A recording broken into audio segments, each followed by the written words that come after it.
এখানে হইলো আপনার আদা রসুন পেঁয়াজ ধনিয়া গোটা হস। এখানে হইলো পেঁয়াজ তেজপাতা, এলো হইলো আবো কচু,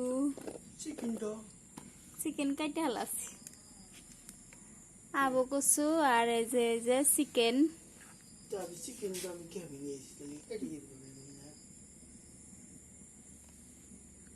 আবো কচু দিয়ে এই যে চিকেন কষা করবো আজকে।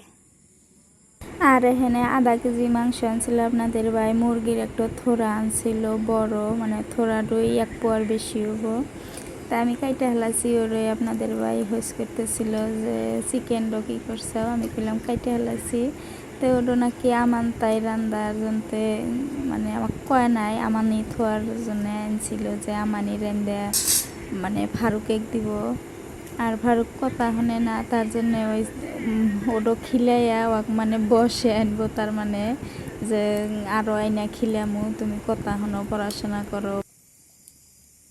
আর একলা একলা কাম করো ভিডিও করো অনেকটা অসুবিধা হয়, আর কাম কাজও অনেক দেরি হয়, তার জন্য আমি ক্যামেরা অফ করে কাম কাটা বাছা করে নিচ্ছি।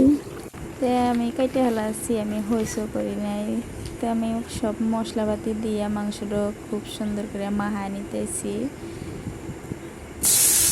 যা যা মশলাপাতি লাগে আর কি। তারপরে যে হাইসেলে জল দ্বারা দিয়ে তেলও দিয়ে দিলাম, পেঁয়াজ দিয়ে দিলাম, আর দেখেন কি পরিমাণের ধোয়া, তেলও নড়াডো বেশি তাওয়া গেছে, তার জন্য এরকম ধোয়া হয়েছে। পেঁয়াজ দিয়ে দিলাম, তেজপাতা দিয়ে দিলাম, এই যে জিরাও দিয়ে দিলাম, তারপরে রসুন ছেঁচা রাখছি, আর যে বাটা মশলা দিয়ে মাংস মাহা রাখছি, আর খানিকে যে মানে তেল মশলা সব বাইজা নিতেছি। আর বাইজা নিয়ে আর ভিতরে এই যে মাহা খাওয়া মাংসগুলো দিয়ে দিলাম। তো আমার পেরান্তিকা করে আঙ্কেলান্তিকা সবাই খাতেই থাকেন, দেখতে থাকেন, আশা করি ভালো লাগবে। তা আমি মাংসটা খুব সুন্দর করে কষা খানিক তুলে থুয়ে তার মধ্যে আর খানিকের মধ্যে কচু দিয়ে রান্ধিমু। ফারুক কচু খাইব না, তার জন্য কষাই না মাংস খানিক তুলে থুয়ে তারপরে কচু দিয়ে রান্ধিম। মাংস কষা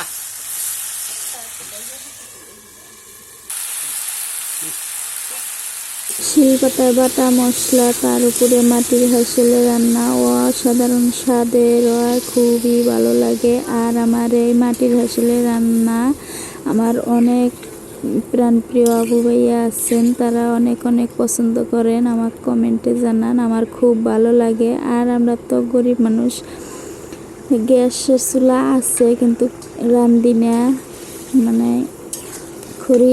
খড়িও আছে, তাই হাঁসেলে এই রান্ধি আপনারাও যেহেতু পছন্দ করেন। আর আমার এই গ্রামীণ পদ্ধতিতে গ্রামের মাটির হাঁসেলে সাধারণ রান্না বাড়া দেখতে হলে আমার আমার চ্যানেলটা সাবস্ক্রাইব করে রাখবেন, তাহলে আপনারা এই মাটির হাঁসেলে রান্না বাড়া দেখতে পাবেন।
আমার প্রাণ প্রিয় আপু ভাই আঙ্কেল আন্টিরা সবাই কেমন আছেন? আশা করি ভালো আছেন। আমি আলহামদুলিল্লাহ ভালো আছি। তো এই যে এটা হলো তরকারির অরিজিনাল কালার, দেন কি সুন্দর কালার হয়েছে, আর খাইতেও অসাধারণ স্বাদ হয়েছিল।